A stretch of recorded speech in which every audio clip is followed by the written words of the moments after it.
Oyster mushroom की खेती करने के लिए सबसे पहले हमारे पास कुछ ऐसी चीज़ें होनी चाहिए जिसकी मदद से हम ओयस्टर मशरूम की खेती शुरू करते हैं।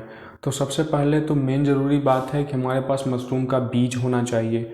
उसके अलावा भूसा होना चाहिए। उसके अलावा एक हमारे पास ऐसा कमरा होना चाहिए जिसमें अच्छी तरीके से क्लीन हो, उसमें कोई भी तरीके का बैक्टीरिया फंगस ना हो और वहाँ पे रोशनी भी ना आती हो। पूरी तरीके से अंधेरा होना चाहिए उस कमरे में जिस कमरे में हम ओयस्टर मशरूम की खेती करते हैं, क्योंकि ये जो है कमरे में होने वाली खेती है मशरूम की, तो इसलिए उसको पूरी तरीके से अंधेरा चाहिए होता है। चलिए शुरू करते हैं कि अब मशरूम का जो प्रोसेस है वो कैसे करेंगे। तो सबसे पहले हमारा जो गेहूं का भूसा होता है, हम 20 किलो गेहूं के भूसे को लेकर आपको बताएंगे, उसी हिसाब से आप ज़्यादा या कम कर सकते हैं। तो 20 किलो भूसे में जो है 100 लीटर पानी लीजिए।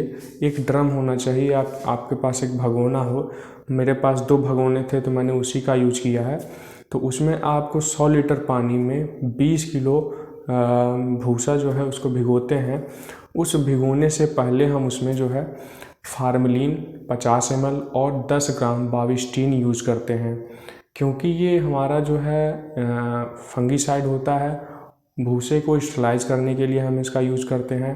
अगर आप बाविस्टीन और फार्मलिन नहीं यूज करना चाहते तो बहुत से लोग हैं कि भूसे को पानी में गर्म करते हैं, उबालते हैं, और या फिर आप उसके पीएच को, जो पानी का पीएच होता है, उसको 11 करके उसमें आप भूसे को स्टरलाइज कर सकते हैं। तो पानी का पीएच कैसे 11 करेंगे, उसके लिए मार्केट में एक पीएच पाउडर आता है, उसकी मदद से पानी के पीएच को आप 11 कर लीजिए और उसमें भूसे को डाल के रख दीजिए। इस भूसे को हम 12 घंटे के लिए छोड़ देते हैं उसी पानी में, और 12 घंटे बाद हम इसको बाहर निकाल लेते हैं। जैसे आप सवेरे भिगोए हैं तो शाम को निकाल लेंगे, और शाम को भिगोए हैं तो सवेरे निकाल लेंगे।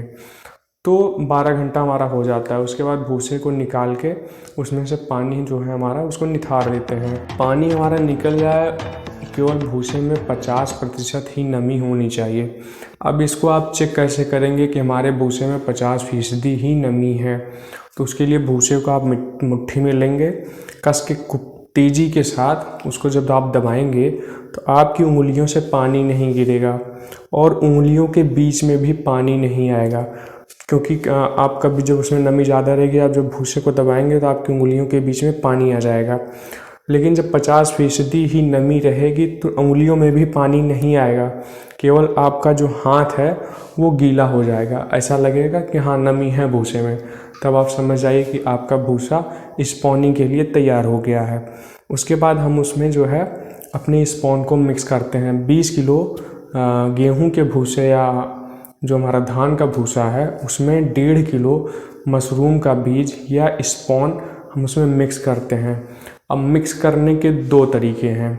पहला कि आप जो है मशरूम के स्पॉन को पूरा 20 किलो भूसे में मिक्स कर दीजिए और पन्नी में भर दीजिए। दूसरा तरीका है कि हम लेयर बाय लेयर वाइज अपने स्पॉन को उस भूसे में डालें और उसको पैक कर दें। पैक करने का भी तरीका होता है कि जब हम अपने भूसे को पन्नी में भरते हैं तो आप जब पन्नी में भरेंगे तो नीचे कोना होता है 2, तो कोने में पानी जाके रुक जाता है। तो इसके लिए आप जो है या तो दोनों कोनों को कैंची की मदद से काट दीजिए, या फिर आप नीचे जो उसका पन्नी होता है उसको नीचे आप रबड़ लगा दीजिए, और उसको फिर पन्नी को हम उल्टा कर लेते हैं और जब उसमें भरते हैं तो पूरा गोल आकार बन जाता है, सिलेंड्रिकल आकार में वो हमारा हो जाता है। तब हम उसमें भूसा भरते हैं तो उसके जो कोने होते हैं वो गायब हो जाते हैं, तो उसमें पानी रुकने की संभावना ख़त्म हो जाती है। उसके बाद हम उसको अच्छे से अपने पन्नी को टाइट करके उसको रबड़ की मदद से बांध के हम उसको एक कमरे में ले आते हैं। अब जो हमारा कमरा पूरी तरीके से शुद्ध होना चाहिए, बैक्टीरिया फंगस वगैरह नहीं होना चाहिए, उसके लिए हम फार्मल्डिहाइड का उपयोग करते हैं। 10 लीटर पानी में 5 ग्राम जो है 5 ml फार्मल्डिहाइड डाल के पूरे कमरे में छिड़काव कर देते हैं 2 दिन पहले ही, ताकि हमारा पूरा जो कमरा स्टरलाइज हो जाए अच्छे से। 2 दिन बाद हम उसमें अपने मशरूम के पैकेट को ले जाके रखते हैं। यानी कि आप ये सारी प्रोसेस करने से 2 दिन पहले ही अपने कमरे को स्टरलाइज कर लीजिए, उसको अच्छे से साफ़ कर लीजिए और अब रखने की व्यवस्था है तो कुछ लोग रैक बना के रखते हैं कि उसमें जो बांस की फट्टियाँ होती हैं उसकी मदद से रैक बना लेते हैं। तो वो भी एक तरीका है मशरूम को ग्रो कराने का। अगर आप छोटे पैमाने पे कर रहे हैं, पहली बार कर रहे हैं या देखना चाहते हैं, खुद के लिए कर रहे हैं, तो फिर आप रस्सी की मदद ले सकते हैं। तो इसमें जो है आप रेशम की ही रस्सी का यूज़ करिए, क्योंकि अन्य रस्सियाँ लेंगे तो उसमें जब हम बैग को रखते हैं तो धीरे धीरे तन के नीचे लटक जाती है। आप ये तस्वीर देख रहे हैं यहाँ पे किस तरीके से इस बैग को इस रस्सी की मदद से लटकाया गया है। तो इस तरीके से आप भी कर सकते हैं। और दूसरा तरीका है कि आप जो है रैक में रख सकते हैं। अब जो है हम उसको बैग को ला के रख देते हैं। रखने से पहले हम उसमें जो है कुछ छेद कर लेते हैं, 9-10 छेद बना लेते हैं, या फिर हम उसको 3 तरीके से छोटा छोटा चीरा लगा देते हैं ताकि उसमें हवा आती जाती रहे। उसके बाद हम उसको अपना, और मेन बात ये है कि जो हमारा पन्नी है वो एलडी होना चाहिए, पीपी नहीं होना चाहिए। पीपी में पन्नियाँ खड़खड़ाती हैं और एलडी खड़खड़ाती नहीं है। और ये जो पन्नी का साइज़ है वो जो 90 माइक्रोन का होना चाहिए, क्योंकि अगर ज़्यादा मोटी आप पन्नी ले लेते हैं तो जो माइसीलिया रन होता है, जो फंगस होता है हमारा, वो अच्छे से रन नहीं कर पाता, जिससे मशरूम प्रोडक्शन में थोड़ी प्रॉब्लम होती है और टाइम लगता है। इसलिए 90 माइक्रोन की ही पन्नी यूज़ करनी चाहिए। उसके बाद ये सारी चीज़ें हो जाने के बाद मेन चीज़ जो होती है वो तो होता है टेम्परेचर और ह्यूमिडिटी। मशरूम के लिए सबसे मेन चीज़ यही होता है कि जो हमारा ओयस्टर मशरूम है वो 20 से 30 डिग्री सेल्सियस के बीच में ग्रो हो जाता है, लेकिन इसका जो सबसे अच्छा तापमान माना जाता है वो 24 से 28 डिग्री सेल्सियस के बीच होता है। और इसमें इस मशरूम की ह्यूमिडिटी 80 से 90% होनी चाहिए। कमरे का जो ह्यूमिडिटी है, यानी कि कमरे के जो वातावरण है उसमें पानी की नमी कितनी है, पानी में वाष्प की मात्रा, उसी को ह्यूमिडिटी बोलते हैं या नमी बोल लीजिए, तो वो 80 से 90% होनी चाहिए। उसके बाद जब हमारा माइसीलिया ग्रो होने लगता है, यानी कि जब आपका भूसे का जो बंडल है वो वाइट वाइट आपको अंदर से दिखने लगेगा, तो आप देखेंगे कि आपने जहाँ से छेद किया है पॉलीथीन में या फिर आपने जहाँ चीरा लगाया है, वहाँ से वो फिर मशरूम धीरे धीरे उसका पिनहेड्स निकलने लगते हैं। तो जब निकलने लगते हैं तो एक बात आप ध्यान रखिएगा कि उस कमरे में कभी भी खुले मुंह से अंदर नहीं जाना है। उसमें अंदर प्रवेश करते समय गीली तौलिया जो होती है उसको अपने मुंह पे बांध लेते हैं, क्योंकि उसमें से स्पोर निकलते हैं तो वो फिर दिक्कत होती है।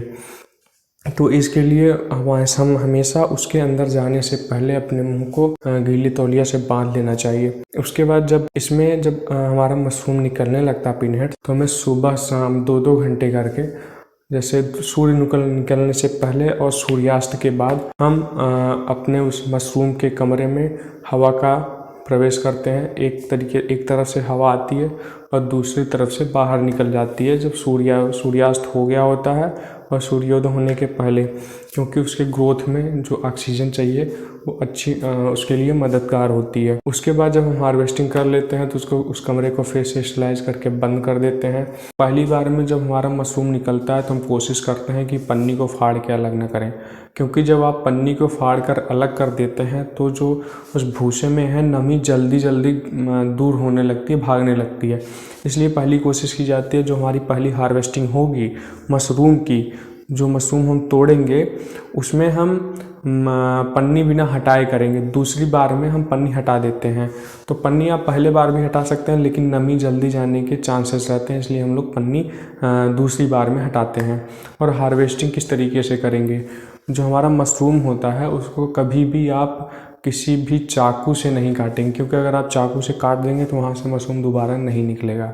तो इसलिए जो है हम हाथ से ही एक बार लेफ़्ट घुमाते हैं, एक बार राइट घुमाते हैं, तो मशरूम का जो हमारा है वो पौधा आसानी से निकल आता है। तो इस तरीके से हम प्रोसेस करते हैं और लगभग 5 से 6 बार हमारा जो है हार्वेस्टिंग हो जाती है इस ओयस्टर मशरूम से। तो ये वीडियो हमारा ज़्यादा लंबा होता जा रहा है, इसलिए अब हम इस वीडियो को यहीं पे रोकते हैं और आगे की जानकारी, मशरूम को कैसे सुखवाएंगे, मशरूम के क्या क्या प्रोडक्ट बन सकते हैं ओयस्टर मशरूम से, इसको किस तरीके से हम प्रिजर्व कर सकते हैं लंबे समय के लिए, मशरूम को किस किस तरीके के व्यंजन में कैसे आप यूज कर सकते हैं, उसके क्या क्या फ़ायदे हैं, ये आगे की सारी जानकारियाँ जो हैं हम आपको इसके नेक्स्ट पार्ट में देंगे।